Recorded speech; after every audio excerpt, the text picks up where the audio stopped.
Also, I'm going to flag myself because I said a name of something that Oh, you did! Oh, put it in. Because I'm an honest person. The cha-ching's coming in. Also, we talked a bunch about that farming simulator game. So that's a bunch of points. Wait, what? We did. that one also? Damn I'll put that in. Can you, Dan? Can you count those points? Who's editing? It's me. I'm editing this week, All right, so count those points and I'll tally them up. Hello and welcome to episode 63 of the GameBrew podcast. I am your host, Ian Corvo Richard, and I'm here with Chris, Admiral Farley Havelock Wrights. They call me Nautical Rights. Dan, the outsider rots. Prepare for unforeseen consequences. Will Piero Joplin Shell. I'll be making your gear. All custom. And sadly, we are without Allison Emily Caldwin Vandevender this week. But on the first half of the podcast, it's all aboard the back to school hype train. And in the second half, we'll talk about the best games that we played in school and that people are probably playing in school right now. But first, it's time for a beer. Chris, what are we drinking this week? Well, we're drinking a lot of different things. So this week's beer choice was all up to us. It was based off of the first beers that we remember drinking. So for me, I remember my parents always used to drink Killian's Irish Red. So when I was, and I guess before we go too far into this, we should probably say that we don't condone drinking underage ever. No. Yeah, don't do it. Don't do it. It's bad. It's bad for you. 9 Beer's gross. 9 out of 10 doctors say it's bad for you, so it's probably bad for you. Legitimately bad for you. Don't do it. With that being said, the first beer I remember drinking was not Killian's Irish Red. It was Red Dog, but I couldn't find any Red Dog because it's not distributed in Maryland that I know of. So the second one is a delicious Killian's Irish Red. Look at that pour. Sounds good, Dan. What are you pounding over there from that giant fucking mug? Holy dog from my giant mug. No, this is the big GameBrew mug that Carrie sent me. Thanks, Carrie. It holds roughly 24 ounces of beer, so I have to fill it. That's like 2 normal beers. That's 2 normal beers.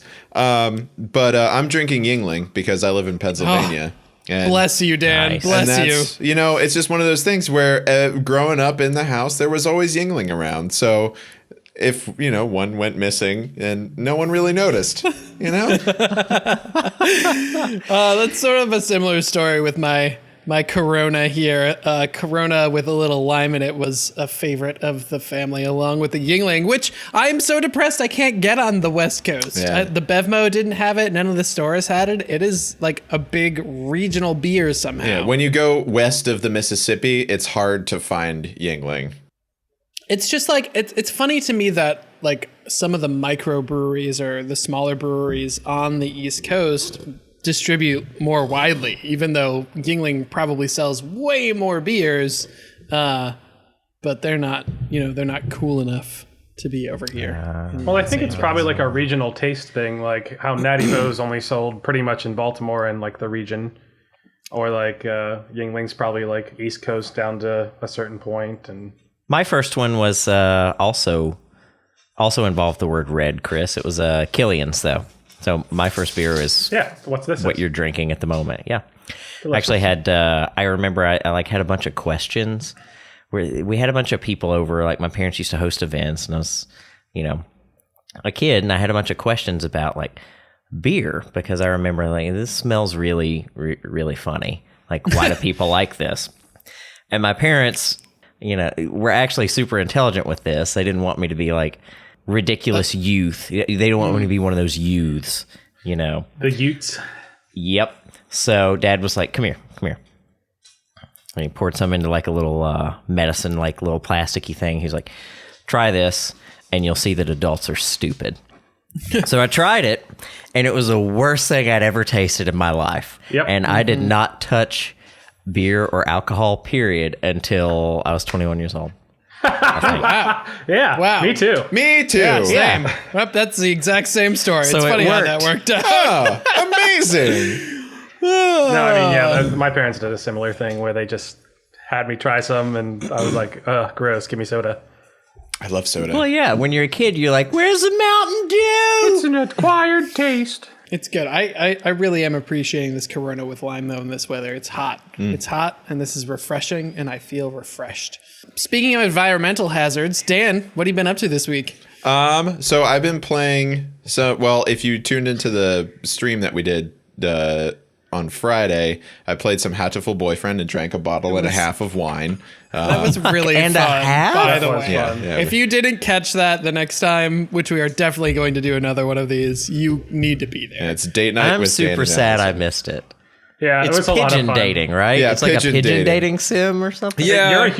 You're a human, but they are pigeons. Yes, I came up with funny voices. I forgot to set the Twitch thing to record it, so no one can see it. Sorry, everybody. But tune in for the next one. That'll be good. But also, I've been playing some No Man's Sky because they just released a big update called Beyond, and it's really fun. It's very kind of relaxing in a terrifying kind of way. Because No Man's Sky is about, exploring space and exploring planets, mining stuff. I like the fact that I can name everything that I see. So That is a really strange feature to be like, of all the features of No Man's Sky, you're like, you know what's great? this is Planet Bob. Yeah, we talked about strange mechanics that kind of work. That's one. It's really, really entertaining. Just to Is that game finally living up to like what it was originally touted to be? now it kind of is. Like they've Yeah. really stuck with it and like updated all of the things to make it work really well. I especially like the because they have like the base building mechanic, so you like set up your home base and that's kind of where you are. You can build little exposure places so you don't get hurt by the environment whenever you're just hanging out in there doing research and stuff. And of course, mining, flying, shooting. They put in nameless They put creatures. in planetary vehicles. There's like a more seamless multiplayer now. Like that game has come a really long way really has. from when it released. Yeah, we So, could totally go play No Man's Sky after we record this podcast as a crew. So we could. Chris, what about you, man? What have you been doing? Been playing some more Valkyria Chronicles. Ooh. I've played about 12 hours of it now and have done about 10 missions plus a couple different skirmishes. So there's like, you can do the main story missions, and then there's also like returning to missions that you've already completed to get more experience to level your units up. So I've been enjoying that. There are some frustration points. Yeah. Because, the battles that you're doing can take up to an hour sometimes. Oh my God. Whoa, seriously? Yeah, some of them, because you have to like kind of move each individual unit, and then the opponent's units also move, and you get to see all that. So it's like XCOM, but it's a little more slower paced, I guess. Instead of just like being on a map where you can move spaces, you can actually control like directly instead of having just like the hexes or the squares to move into. Right. It's pretty cool. Are you playing it on PC? Sorry. I'm playing it on Switch. I wanted a game that I could kind of pick up and put down pretty easily. And it fits the bill pretty well. There are, like I said, frustration points because I've gotten to like the end of a mission and then one of like the people that can't die dies. So then I have to redo the whole thing. And there's like been a couple times that I've just like had to put it down and walk away for a little bit and do something else. Okay. And then I've also been going back to Legend of Grimrock, which is a first-person dungeon crawler, kind of old school, kind of like Elder Scrolls Arena, where you were kind of in a dungeon and you kind of had to go around and open doors with puzzles and fight different things, and you have like a little party that's self-contained, and it's a fun little dungeon diver. It's a really interesting game because it presents everything in like squares, right? So like you're looking at it's almost like an old school, like you're looking at screens. So you like turn to the left and there's a different screen, then turn to the right and there's a different screen. It's almost like a 2D game rendered in 3D. Yeah, exactly. Me likey. Cool. Me likey fun art style.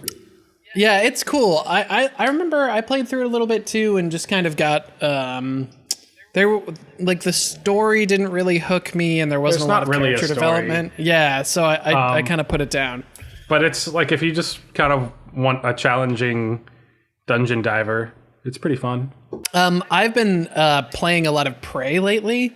The Arcane Prey that came out recently. Yeah. Well, recently, a couple years ago. Not the one. It is so good. Not the one that you go to church for. Yeah, and not the one from Xbox that had a bunch of Native American influences.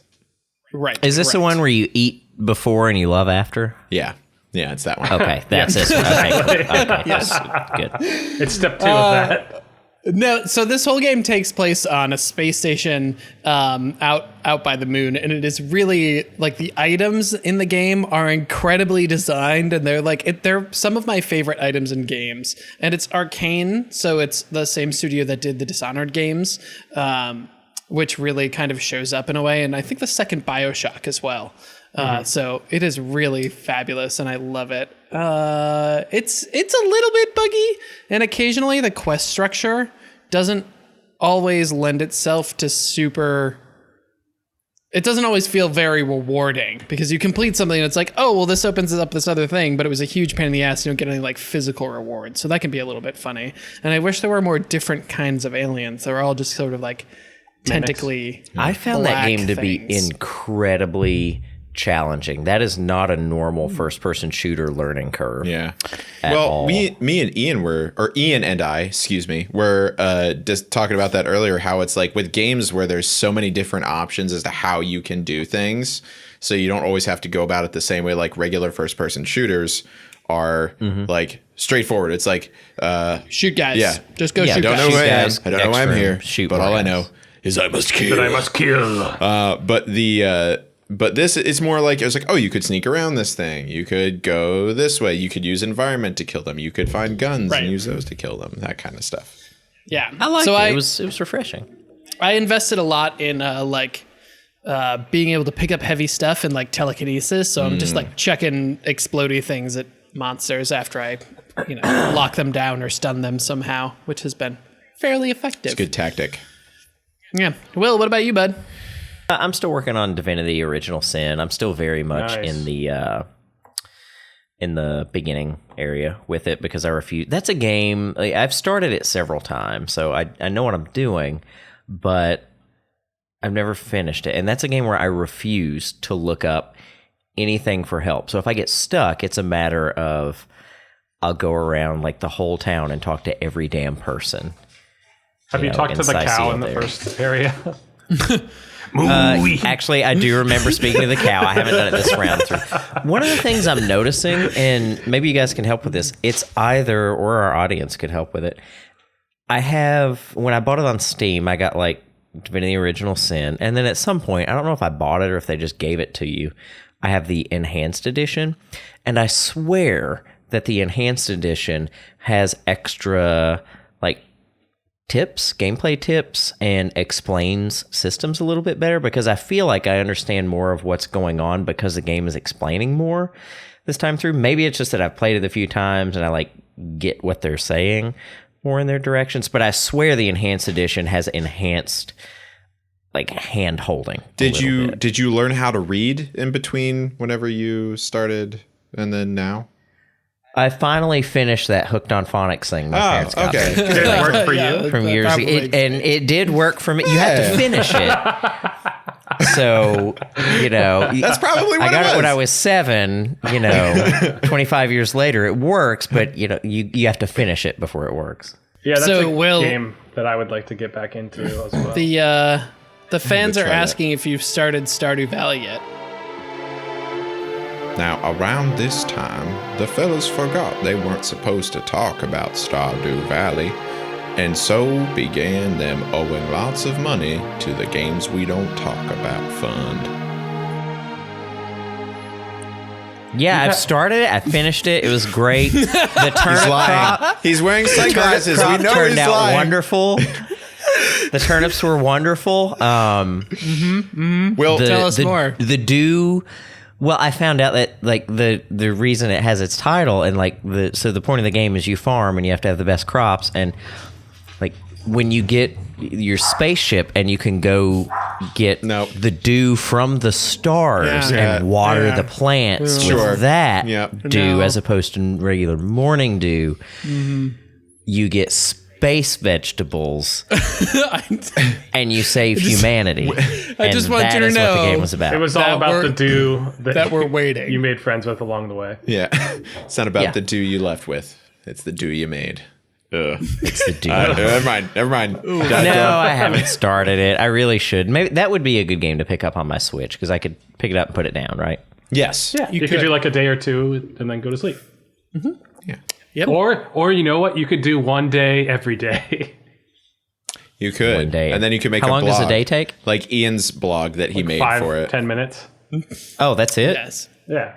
Maybe I should Probably do this. 5 minutes. Yeah. Okay, I could do that. I'll get it tonight. I'll do it. Okay, man. Cool. Fuck it. We'll do it live. We're hyped for do it. it live. And among the other things that we're hyped for is this first topic where we're talking about games that we are excited about in 2019. So there have already been some big releases. Control just came out, and there's also a bunch of other games coming out this year that people are for good reasons that they're excited about. So we wanted to take a second and talk about some of them. Yo.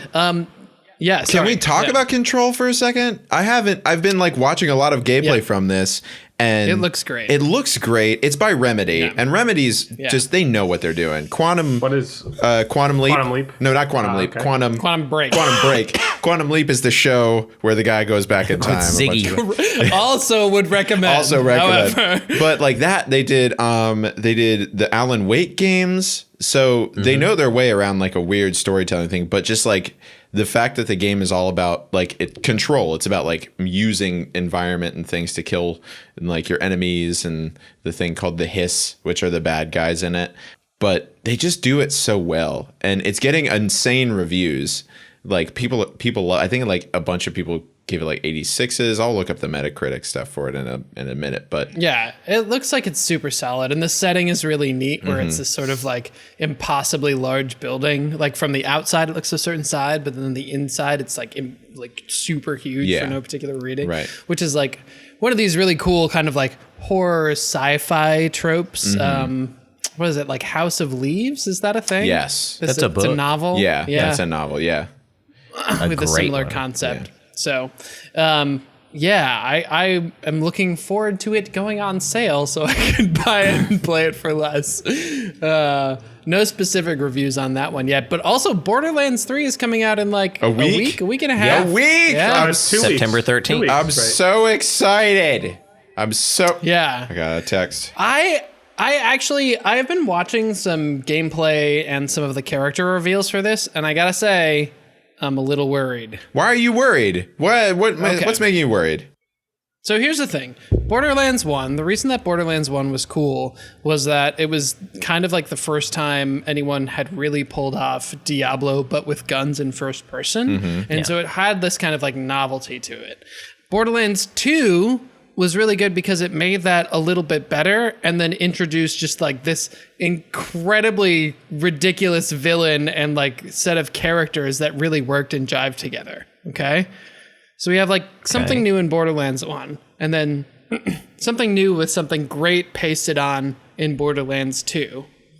And then I'm worried that Borderlands 3 doesn't have that next step forward. It seems very iterative in a way that the pre-sequel seemed to me as well, and the pre-sequel did not do well and was not a very good game. think So they're I'm definitely worried that relying this on one is humor. just going to be a little bit too like samey. I can kind of see that. I mean, I'm honestly still probably going to buy it because I had a lot of really good memories of Borderlands 2, especially playing it with Bob, who was on the podcast a couple episodes ago. So I'm going to still buy it, I think. But I kind of agree that I do have some worries about it being a little more samey. It reminds me kind of the trajectory of like the Gears of War franchise, where it was really unique at first. It brought in the cover shooting to the forefront. And the active reload system was huge. important But like new. by the time it was the third rendition of it, it was kind of the same. It was more just you were continuing the story and less of it was being innovative. Yeah. See, for people like me, that's a good thing. You know, like I love the Gears games. They're just excellent. And I'm a person, I didn't mind the reiteration of the gameplay, I was perfectly fine with doing the same thing again because the story was enough, it was very compelling for me. And I wonder if the Borderlands folks will latch on to like the humor and the characters and if that will be enough to drive their enjoyment.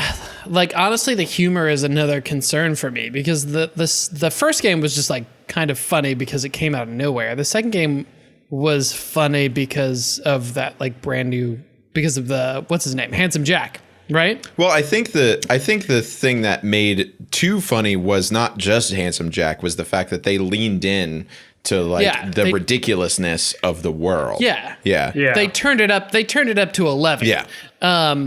Like Tiny Tina. I love Tiny Tina. And the butt unicorn, the crystal butt unicorn. Butt stallion. Exactly. It's a butt stallion. Thank you. Or the Shooty McShoot face. Yeah. The shoot me in the face. Come on, do it. The thing is that kind of like ridiculous humor has its roots in shock, and we're no longer shocked by that. They played that card already. And so unless they really up the ante or do some creative things, I'm worried that a lot of that's going to fall flat this time around. I don't know. Like, to be clear, I'm kind of in the same boat as Chris, where like I have my concerns, but also enough people I know are going to be playing it that I'm going to buy it too, immediately, so I can play with it. Yeah, exactly. Yeah. But I am worried that it's not going to live up to the expectations that Borderlands 2 has set. Well, we'll see. But you know what else is something I'm going to buy immediately? What's that? Doom Eternal. Whenever yes. You know what else I'm going to buy immediately? Yeah. The Doom Eternal soundtrack. Yeah. Oh, yeah. For sure. So there are a couple things. Have any of you looked at the multiplayer mode they're releasing for Doom Eternal at launch? No. Which one? What are you talking about? Battle mode? No, I haven't looked at it. Okay, so this looks really cool.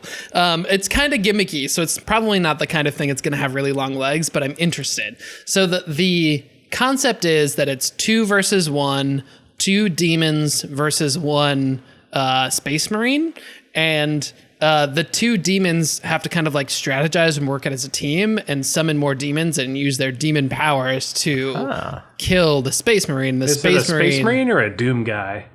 I think it's a space marine. And the space marine is like, obviously he's like more powerful, but also it's like more skill based and less like strategy based. It looks really cool. I have seen this. So it's basically, it's kind of like, what was that game that flopped that came out? Evolve. It's kind of like Evolve, where it's like there's the team of where it's that one team of things against one thing that's really powerful. Exactly, but kind of like flipped on its head because the space marine is the really powerful guy. Right. But it looks really fun. I think it could be an interesting addition to I hope this goes well, because I had such high hopes for Evolve and it just, it didn't really pan out. But that's such a cool concept. It's a nifty little concept. I'm more a fan of the arcadey mechanics that they're throwing into the game, like all of the different like movement things, all the different like power-ups that you can pick up while you're in places. Like there's giant glowy green circles that you jump through, and it's like, yeah, I'm for it. I love that shit. Yeah, I honestly, like, one of the things that I love about games the most is movement mechanics. Like, if you know anything about me as a gamer, you know I'm obsessed with really great movement mechanics, and it looks like this new game has a couple of new, like, curveballs thrown in terms of Doom movement mechanics. There's this, the sawed-off shotgun gets a chain attached to it, so you can, like, hook to an enemy and pull to them, and then fire the shotgun off, and then you've murdered an enemy, but you've also repositioned yourself without having to worry about jumping around or doing any like other things aside from chain. It's so cool, so fucking cool. And then it also looks like they're putting a little air dash in, which I don't think was a part of Doom 2016. Doom 2016. There was like a double jump, but there wasn't an air dash. It's like a sideways, like lateral, like scoot, kind of like the Infinite Warfare Call of Duty things. Yeah. So now you have jump, double jump, air dash, chain shotgun, which for a game that's really about moving and shooting is just, I'm so excited for that. It's going to be fucking great. Yeah, Dan, you're going to have a super busy November because 3 days before that, Shenmue 3 releases. And I know you're excited. It's not going to release. Shenmue 3 is not going to come out. You don't think it's going to release? No, it's not going to come It's out. set for November 19th. Yeah, it's not going to happen. Dude, Dude, Shenmue 3 You don't already think got it's gonna delayed, happen? didn't it? Yeah, it got delayed already. It's Did been it months. already?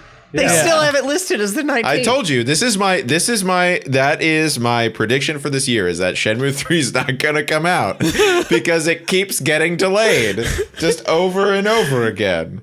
But we digress. We're not talking about Shenmue 3 because I'm hyped for it, but it's not coming out this year. I was excited for Dan, you. Yeah, it's still set for November 19th. Will's I right. don't believe it. We'll see. Mistake. Well, if it comes out, everybody, Dan will return in January to the GameBrew podcast. And Will be still playing Stardew Valley. yeah. What about Jedi Fallen Order? I can't wait. I can't wait to see what That's probably what I'm most excited for this calendar year. Really? Yeah. I mean, I believe it. Yeah. I mean, it looks like it has an epic story. The gameplay looks fantastic. I think it's going to be an awesome experience. I mean, okay, so like the big building blocks of this game, where it's basically like Star Wars Jedi plus basically like Uncharted mechanics. And a little bit of Sekiro in there too. Yeah. And and a little bit of Sekiro, yes. Like those things feel really good. What I'm worried about is the eternal and undying power of EA to royally fuck things up. Well, I mean, you make a good point. I mean, this is EA. Well, they've already said they don't really have their, greedy little fingers in it. So they're not going to put like a bunch of microtransactions and stuff. It's just going to be a game. Yeah, there aren't necessarily the same opportunities to offer microtransactions here as there are in a game like Battlefield, where you can offer microtransactions on every character and every item, right? Like it's more of a single player kind of thing. So it's a little harder to shoehorn those things in, which is true. The other thing that's a little bit concerning is that it's Respawn, which I fucking love Respawn. Respawn's great. That's what I was going to say. I love Respawn. I think they're fabulous. I have universally loved basically every single one of their games. But this is kind of the first time they're doing a third person story character based kind of thing, if I'm not mistaken. Like their wheelhouse is first person shooters. Yeah, but I guess what I was going to say is that I figure that they are probably going to nail, like what you were talking about earlier, traversal, because that's one of their... They're really good at that. High quality. Yeah, like they're really good at traversal. And apparently they're drawing inspiration from Wind Waker and Dark Souls as far as map design. So they're going to be incorporating Metroidvania map design, which Wind Waker doesn't really have that, but... Well, it kind of does. It kind of does. That's an interesting comment. I guess it kind of does, because you have to go back to places and use new tools. And that's one of the things that they never really showed, or at least they didn't show in any of the gameplay videos, but apparently in a lot of the stuff that people played at E3 that they won't show anyone, they were saying like, oh yeah, there's like, you can't get to this point in the map without a certain power up that you have. Chris, what about the Outer Worlds? Have you been paying attention to this at all? Obsidian, makers of fine RPGs such as Fallout New Vegas, also Pillars of Eternity. RPGs. They're janky, but they also do a really good job about their quest design is very good. Their world design is also very good. And bloatflies. Well, I mean, New Vegas got a lot better. They also did have a short timeline. New Vegas is great. I'm just a grumpy old grandpa. But so I trust that the game is going to be very good. I'm really excited for it. Yeah, I don't have anything bad to say about it. I'm really excited for it. Yeah. It basically looks like Fallout, but not Fallout, right? Like it's like more colorful. It's got a goofier kind of humor to it. It's in space. It's in space. It's got like this interesting sort of perks and flaws system that we've seen a little bit in Fallout 4, where like you get a little bit of an ailment, but you also get a big bonus to go along with that ailment, which is kind of cool. And it also has tactical time dilation, which no first-person shooty RPG should be without. But I'm glad it doesn't look like VATS, because that would maybe be a step too far. No, I think it's going to be really cool. I'm a little bummed that it's going to be a Epic Games exclusive, but Epic Games Store exclusive, but I'll deal with it. Who cares? Exactly. Corporations being corporations. I just want money. That's hilarious because that's what the Outer Worlds is about. Yeah, It's a like corporation just wanting money. It's exactly what it's all about. Yeah. Is anybody else excited for In the Valley of the Gods? I don't know what that is, Okay, so maybe no. just me. Oh, Is it a walking simulator? It is probably a walking simulator. that's But yeah, it's why. from the people from it's- Firewatch. Yeah, Campo Yeah. Santo, the people who made Firewatch. It's their follow-up game. The music on the trailer is incredible. There's no gameplay out yet, but like the atmosphere, the sort of like feel of it looks really amazing. I'm pumped for it, and it's still set to release in 2019. I wouldn't be surprised if we see a delay on this one because we haven't seen too much of it, but I'm pumped for it to come out. I really thought Firewatch was like one of the better games of the last, I don't know, like 5-10 years. Like I liked it up until the end. Like the very end was unsatisfying, but other than that, I really enjoyed it. yeah, it kind of felt like they just ran out of steam at the end of Firewatch. But other than that, it was really great, and I'm looking forward to seeing what they can do with a follow-up. Yeah, absolutely. Yeah. I want to. You put one thing on here that's making me nostalgic. Yes. Mech Warrior 5 Mercenaries, because that was Okay, like this one's- one of the first like computer games. Because that was like because my dad had it, and I was like, I don't understand how to do anything in this game. Now I kind of dig it a little bit. Mech more. Warrior was super but complicated. Yeah, Fighting is awesome. yeah, giant robots. Big Everyone fighting. stompy boys. And also, yeah, you have written in here, how can the series evolve? Because it looks just more like more Mech Warrior stuff, right? Right. Who cares? Robots fighting, Ian. Robots fighting robots. I take your point, Dan, and I think that there's also something to the fact that like Mech Warrior is very much a series for the purists, and it's going to be something that people want to see stick to sort of like the general rules of Mech Warrior. Like you can shoot parts off, and it should be kind of not clunky, but everything should be really weighty, and like there should be a lot of customization and a lot of focus on like building out different parts and things. My worry is that in looking at the game, watching some gameplay and looking at like the models in particular, for some reason it just like the concepts themselves feel dated. Like we've moved past the point in our imaginations where robots have to be slow and cumbersome. And that's kind of like a defining aspect of Mech Warrior. And I worry that it's going to hew so close to what was done in the past that it's not going to feel like something new and exciting. It's not going to bring new people on board. So maybe it will be for the purists, but then we'll never see another one because only the purists are going to get into it. That actually reminded me of a series that I would really like to see again. And it was kind of the opposite, where it was a lot more based on maneuverability, but kind of similar mechas was Armored Core.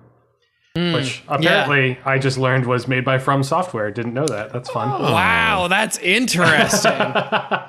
Chris, remind me again what other games they made? Nope. He will not. Sekiro and Bloodborne. Yeah. Bloodborne. Go ahead. I really enjoyed those games, and I think that they kind of took the torch from Mech Warrior and kind of evolved, whereas Mech Warrior I feel like hasn't a lot. I feel like the last iteration of Mech Warrior that I remember was Chrome Hounds. The last numbered Mech Warrior game came out in 2000. Yeah, and I remember playing. And then there that. was Chrome Hounds for Xbox 360. Mm-hmm. So here's the thing about Mech Warrior, though, is that Mech Warrior, I feel like, is still it is for the purists. It's for the people who's like, oh, if there were mechs and they were used in combat, this is how they would be used. It's kind of like RTS games, where it's like, it's not for your everyday first-person shooter kind of person. It's not for that. Yeah. Instead, it's for the people who own the joysticks. Yeah, it's for the Steel Battalion people who have like the giant thing with whole all of the concept. buttons Well, yeah, and the whole levers. setup. That's what I always thought was so cool about this game. And for me, it's always been a big barrier to entry. But like, if I'm going to play this game, I don't want just the Thrustmaster joystick. I want the pedals. I want the whole console, the left, the right, the middle, the screens, the pad, the levers that I don't know what the hell they do. Like, I want the whole thing. I want to feel like I'm in a damn mech, and I would be on board with VR for this game. You give me all that and VR, I'm going to be on board. Well, I think that's awesome. I have something really exciting to tell you. At MagFest, they have pods. Yeah. that basically do that. That's freaking cool. That's sweet. Let's go. Yeah. So MechWarrior 5, I don't know. We're running a little bit low on time. I want to mention one Nintendo thing, and then we can leave. Two Nintendo things. I feel like we should also mention Death Stranding since that is coming out, and that's oh my god. Okay. I'll adjust timing, so we'll just keep it. Yeah, we'll keep Death going. Stranding is a thing. No one knows what kind of thing, but it's a thing. It has no, because it's Hideo Kojima doing what he does best, which is making us be really worried about what the hell he's doing. Like, I have you followed? It'll work out. It'll be fine. Have you followed Hideo Kojima's Instagram? Because it is. Because if you have, you should. Because it's nuts. Like, it's so random the things that he posts on there, but it's like 4 out of the 5 things he posts are screenshots or like art from Death Stranding, and then the rest of the stuff is just random cool art stuff that he sees around. I am now following him. His stuff is either hit or miss for me. It's either like I get it and I'm into it, or it's so far out in left field I can't even see the ball. I'm like, what the fuck is this? What is there's this dude? But you didn't realize that the ball wasn't part of the game. Yeah, the ball's not even. Well, I mean, it's just, like it's also Mads it's either Mikkelsen there or not for me. He's my boy.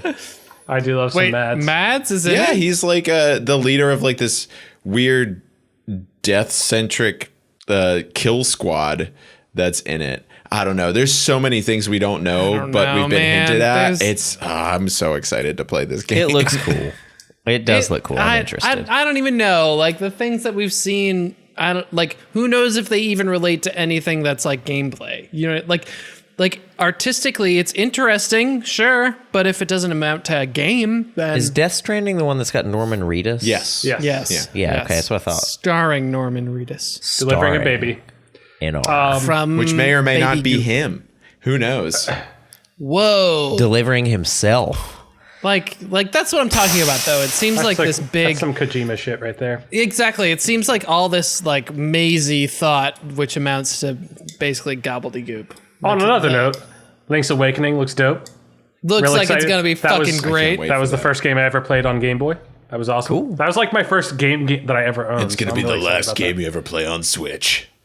Also, Pokemon, murder him. Sword and Shield. Yes, Pokemon Sword and Shield. Looking like it's gonna be great. Just Nintendo love stuff. Some Pokemon in the UK. It's gonna be great. Yeah, Nintendo's got some solid releases. I know they're all like Nintendo properties. You know, like the ones that it's like, oh yeah, this always comes out on Nintendo stuff.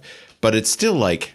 It's still good, and I'm still gonna buy it. Again, still gonna buy it. They're doing a good job with the Switch. If I didn't have any consoles, or if I were like saving up my allowance money, or if I were gonna recommend to somebody what console to get, it would hands down be the Switch. Yeah. No, it would hands down be the things. Switch, because there is so much cool stuff coming out for that, and Nintendo's done a great job of pulling in other things like Diablo 3, honestly, the Final Fantasy series. I mean, hands down, that is.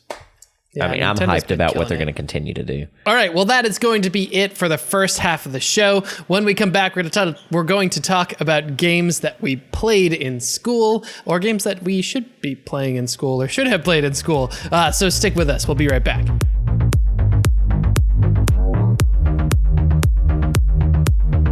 Hey everyone, it's Dan, your GameBrew podcaster and #1 runner-up for Fun Uncle of the Year. Just wanted to say thank you for listening to the GameBrew podcast. You guys are the best. Please keep on listening. Tell your friends to listen too. And remember to like and subscribe to the GameBrew podcast on your favorite podcasting app. And follow us on Facebook, Instagram, and Twitter at the GameBrew. That's great. You should do that.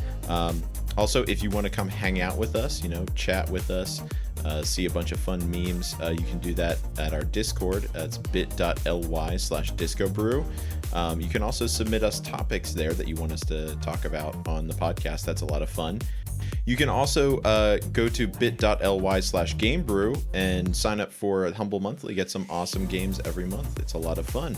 You should totally do that. So I won't take much more of your time. Just wanted to give you those few things and then tell you to have a awesome day and have fun listening to the rest of the podcast. I'll see you soon. Bye-bye.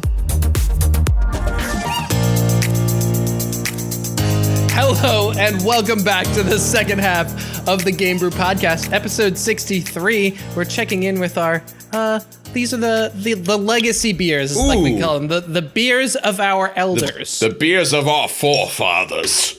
Yes, exactly. 407 beers ago. I'm at 3 beers ago, but So I'm drinking the beer that I drank. It was the first beer I drank legally. Yeah. It was in Germany when I was 17. I didn't even think about that. It's called Rathaus. Rathaus. It's like a Black Forest region beer.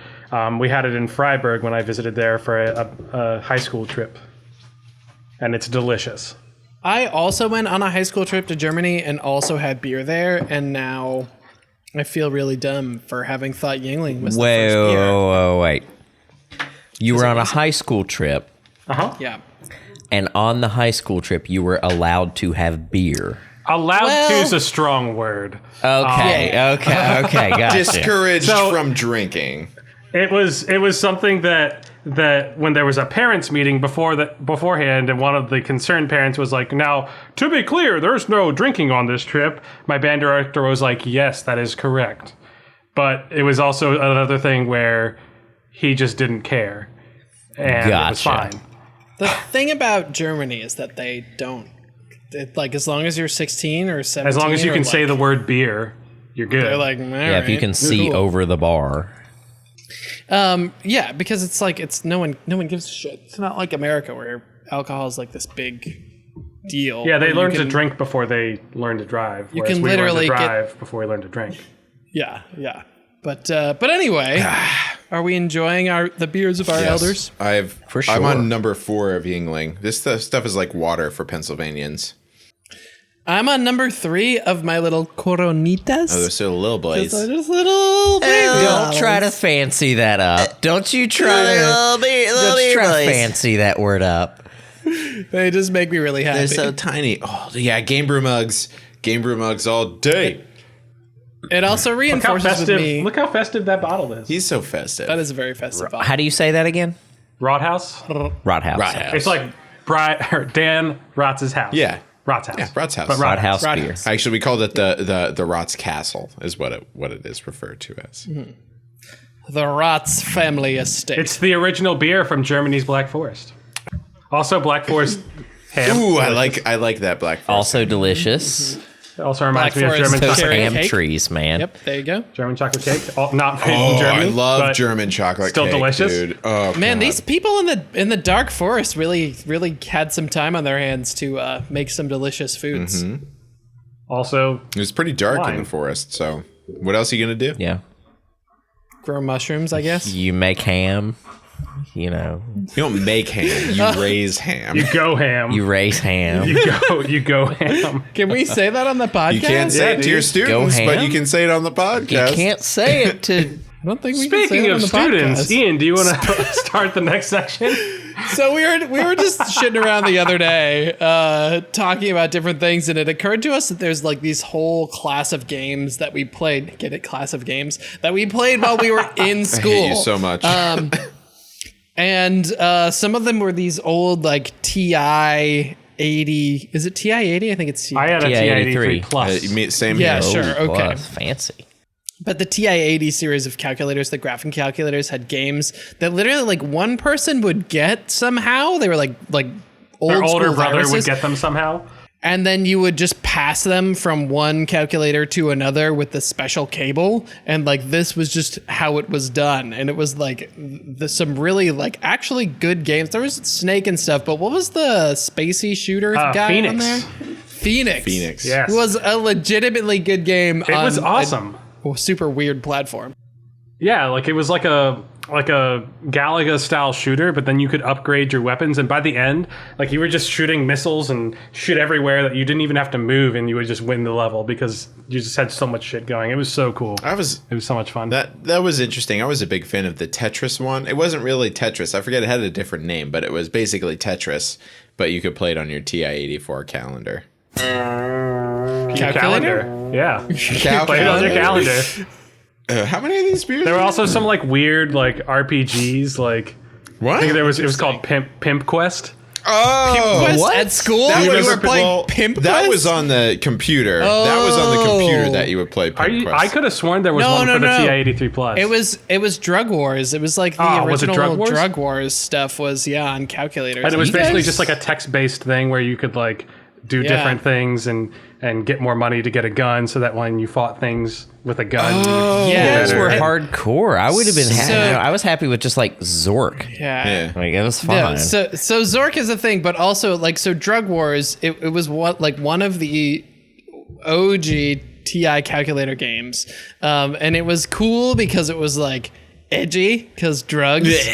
Drugs. And basically it was like a stock market game, essentially, where you would buy things and then go to a different place and sell them and try to make money off them, and then you could buy other things.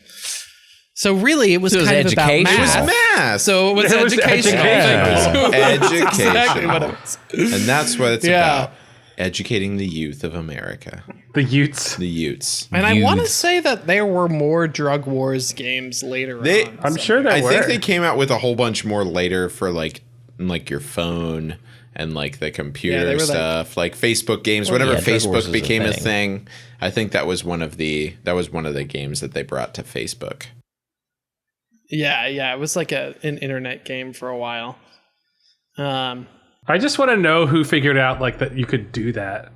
That's amazing. They were the best. Well, I mean, those things were little computers essentially. I mean, somebody with too much time on their hands. That's what happens when you've got too much time on your hands. Sorry. Yes. 80s rock reference. I got it. I liked it. You know what's funny about school things is that even though like you can't always install everything at school, you had to like figure out a way to get to a different desktop that would allow you to install things about school, right? Like back in the day when the internet was sort of first becoming a thing, like not all of the network security that they have now was super locked down. So my also were super easy. My friends and I used to we figured out how to set up messaging systems on the school's intranet before they had turned it off. Snap. So we would be like in like 4th and 5th grade, like early on, my friends and I had basically set up like proto aim on the IBMs in our school and would be texting each other like during class when we were supposed to be on like the typing game or some shit. That's so but it was really well, you were typing. Yeah, we were typing whatever we wanted to type to each other. Yeah, just say boobs. There are also these really cool things where you could, where it was like you bought a book and it was almost like the same. You know how the paper and coloring books is kind of like recycled cardboard? Like you can tell it's super cheap. And it's got like that smell to it. It's super floppy. So printed on these same books, you used to be able to buy these books where it would just be like an MS-DOS or an Apple programming book. So literally you would just launch into a command prompt and then start typing. And as long as you like copied out all, 5,000 lines of code correctly, it would make a game on the computer. You had to physically copy the code. Didn't you used to like do that in magazines and shit back in the day too? Oh, maybe. I don't even know. I feel like they did. Yeah, that used to be like a lot of where people got their first coding experience. Hi, I'm Dan from the GameBrew podcast. Are you old as fuck? Tell us if this is a thing that you used to do. Well, so what I'm saying is it's sort of like this really old analog version of things that have come back where like there are little programming schools on Google and programming schools on different platforms out there that people are using in schools now. It's just that it used to ship to you in a physical book, which is kind of funny. Yeah, that is funny. So more physical games that we played in schools, not like video games, not hacky sack, but like we would often like bring our Magic cards to lunch and play them. That was pretty for standard. sure. But Pogs. there was another group of guys that I knew at high school that in one section of they basically reserved a closet in like the tech ed area, and they put up a risk board, and basically between classes people would come in and take their turn. And then go to class. And so like they would just continually every day like be taking turns as they stopped in. That's cool. I thought that was amazing. That's really neat. That's thinking outside the box or inside the box if it was in a tiny room. I think you can kind of do that with Civ now. I think like you have one day to make all of your turns and then they all happen simultaneously. I think that happens in Civ. I think so. Civ 5 or 6. Does any of this translate to like today? Like what do kids do today in school? Like, do they have so many more restrictions? No, but it's different now. Well, yeah, but we were learning alongside of our own like school IT people, and we could keep up with, or in some cases outpace them in terms of like, I want to install like MDK. I'll never forget. We had all the colorful like Fruity Macs in our middle school. Same library, and all those things had MDK on them, and they didn't want us to play it, but what is we MDK? figured it out. MDK. Oh Chris my God, Chris! Upon Will saying this, Chris just fucking pops one out of a box. He just has it. Holy on shit! So it's a game you can get on Steam. It's like I think it's $10 if you want both. Like the first one and the second one, you get it for $15. But it's a third-person shooter, and like I feel like when a lot of people our age see it, they'll recognize it. You play as this dude in like a black stealth suit, and you've got this like arm gun. And there's certain stages where you're like diving down, you like parachute down kind of thing, and you have to dodge stuff on the way down. Then you run through levels and you shoot a bunch of crap. But they didn't want us playing this game. You like just kill a bunch of aliens, essentially, is what you do. And they didn't want us playing this game, but we could keep up with them, and we knew as much as them in some cases about the technology and the capabilities and the workarounds, and you know, we worked it out to do that. So like I feel like people in school today, even in colleges today, you know, don't have the capability to set up and do the things that we did. Because I remember we first went to college, and like the Apple iTunes sharing was still a thing. You could share libraries all across campus and download stuff through iTunes. And then that went away. That is true. I mean, I feel like it's less of a hindrance now, though. Like, that's kind of the thing, is that the internet is far more prevalent than it was when we were in school. Like, whenever we were in middle school, elementary school, that kind of stuff, the internet was still this kind of very broad place where not everyone really knew how to stop people from doing things. So if you wanted to, you could go to a VPN website and then go to newgrounds.com and play whatever game you wanted to. It was just a thing you could do. We used to set up proxies all the time. Proxy servers were super easy to do. Now there's so many more things to stop you from doing that, but also everybody has smartphones. So like, what's the point? You don't need to go onto the school computers. You can just place things on your smartphones now. Yeah, I mean, so my girlfriend Katie is an orchestra director, and she plays a lot of video games too. And she kind of headed up a Super Smash Brothers tournament there. That's and nice. So like a bunch of people brought in their Switches, and they had a big Smash tournament after school. But apparently, like, all the kids bring their Switches in, and that's fine. Which I feel like back in the day, like back in our time, like it was kind of frowned upon if you brought in your Game Boy or like. Oh, if you looked at a Game Boy, you would have been in you would have been like a super nerd. Yeah. But also true. But also, like they would have been taken away immediately. Like it's just like a different environment now because everyone has smartphones and everyone has. Yeah. And I think the sad part about that is that it removes that element of like shenanigan risk. You know what I mean? Like the things we were doing, we weren't trying to be destructive. We were just we were doing shenanigans, and like shenanigans are important. Everybody who is in school, God forbid you're listening to this podcast and you're still in school of some kind, but if you are, you should be doing shenanigans, not destructive shit. No, but you should be doing fun, cheeky stuff, digital or otherwise. If you're not doing school right. Exactly. But also, GameBrew does part of not school- sponsor destructive behavior. It's true. We didn't. only shenanigans. But I do also remember some really good times. I remember getting a Nintendo. Is it SP? Yes. Was it the one that flipped out with the light? Yeah. That thing is amazing. I bought one of those for a spring trip. I bought that, and I bought I think Pokemon Emerald for it, or Fire Red, or one of that, or Ruby. It was probably Ruby.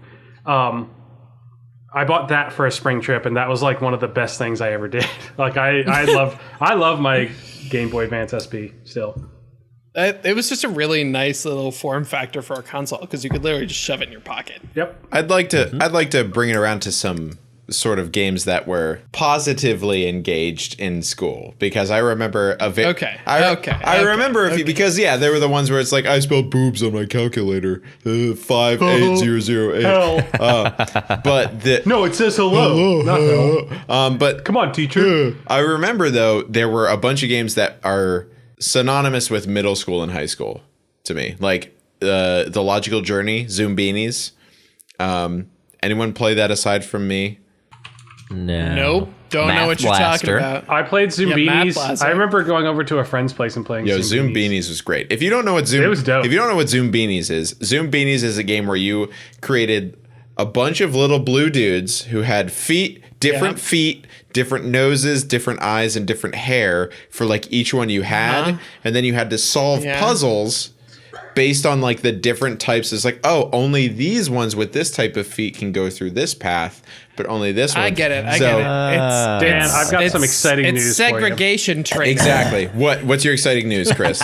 It's on Steam. Yeah, it's on Steam. I'm gonna go play some Zoom Beanies right now. It's $10. It's very positive. Oh, it better be very positive. That game is great. That's amazing. But like the very first thing was that, and this sticks in my brain, and I say it all the time, is because the very first thing you'd have to make specific pizzas for a specific type of Yes. And the guy was like, "Fleens? You're not Fleens. Well, whoever you are, make me a pizza."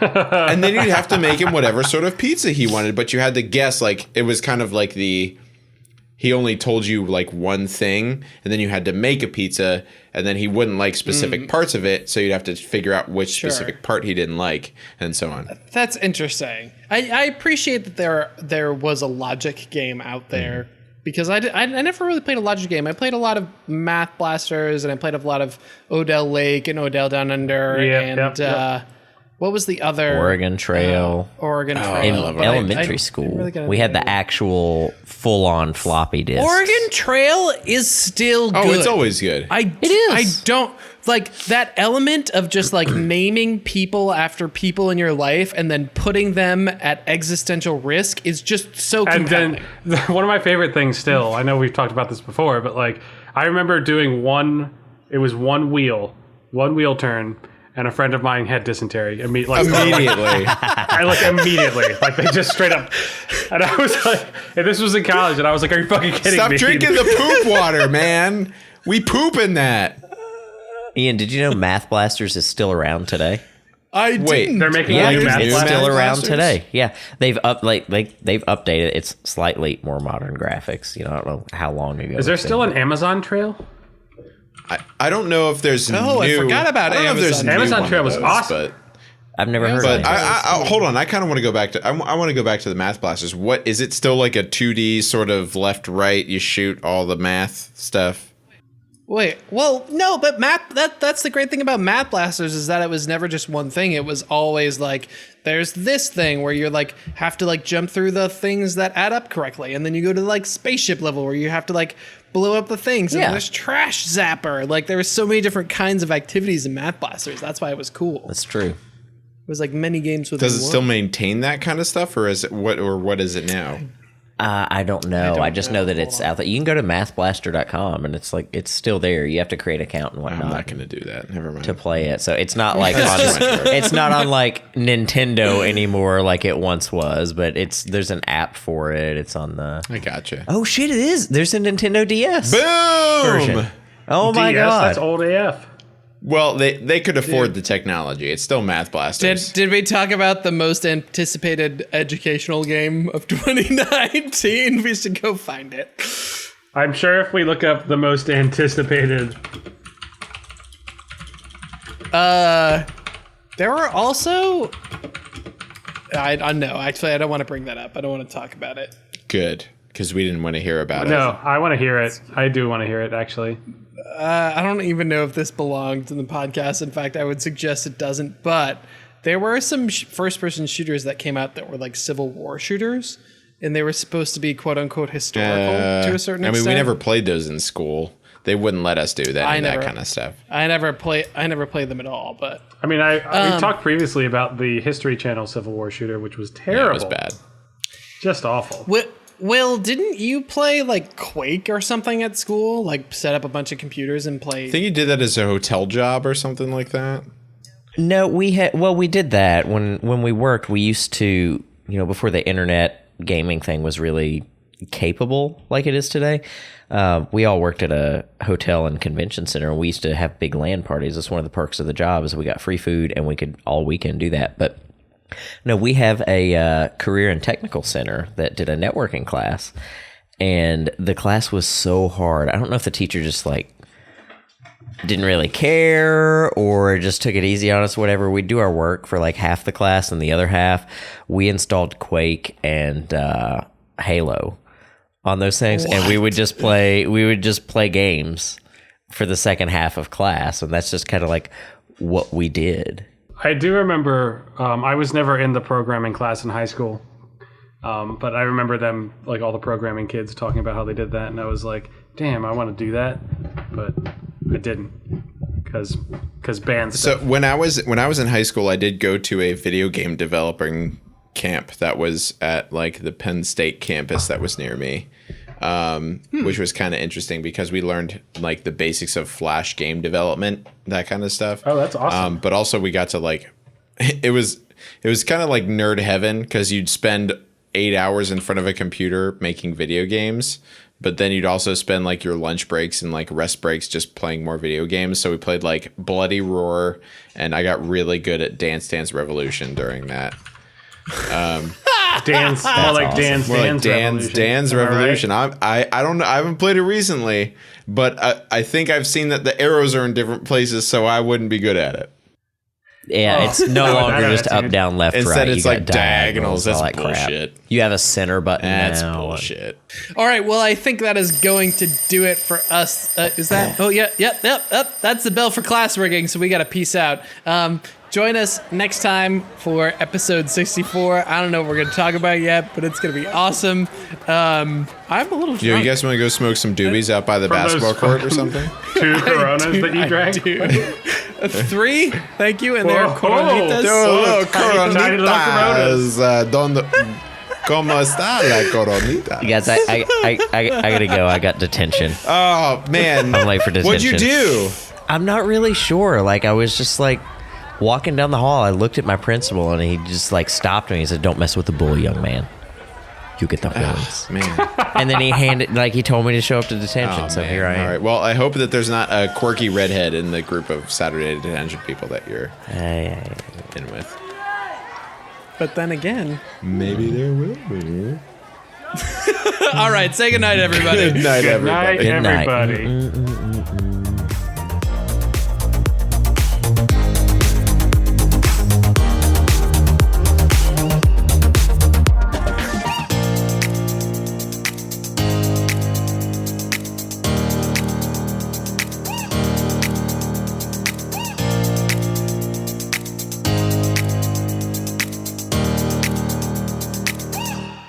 Will, what are you doing? It's just mashed potatoes. They make no sound. No, it's just mashed potatoes. And there's a bowl. You son of a bitch. Mashed potatoes don't make any sound. It doesn't matter. There's going to be a when point you get to the end of those mashed potatoes, are you telling me that you're not going to scrape at the end? No, I'm not going to scrape. I'm not going to scrape. If I hear one single scrape on this recording, I'm driving to Tennessee just to punch you in the goddamn face.